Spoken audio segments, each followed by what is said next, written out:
যদি তুমি অফিস ওয়ার্ডের 7 দ্বারা যদি তুমি পিডিএফ তৈরি করতে চাও, তাহলে তোমাকে একটা সফটওয়্যার ইনস্টল করতে হবে। সেটার নাম হচ্ছে সেভ এস পিডিএফ অথবা xps.exe। তুমি এটাকে প্রথমে ইনস্টল করে ফেলো। আমার এখানে ইনস্টল করা আছে। আচ্ছা, ইনস্টল শেষ হয়ে গেলে ধরো তোমার কোনো স্লাইড আছে অথবা ওয়ার্ড ডকুমেন্ট আছে, সেগুলো তুমি খোলো।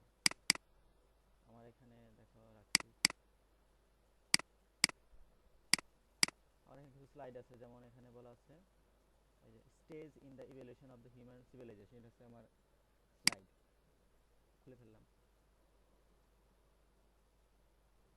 এটা এগুলো কিন্তু স্লাইড। আমি চাচ্ছি স্লাইড আসলে বইয়ের আকারে আসে। তাহলে আমি কি করব, ফাইল থেকে save S PDF or XPS চলে গেলাম। ধর আমি ডেস্কটপে সেভ করতে চাচ্ছি, নাম এটাই। এখন দিয়ে দিব কি পাবলিশ। পাবলিশ হইতেছে।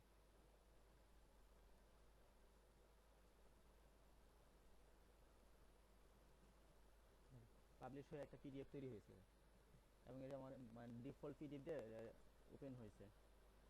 এটা কেটে দিলাম। এটাও কেটে দিলাম। দেখো আমার এখানে সেভ হয়েছে ডেস্কটপে। এটা একটা পিডিএফ।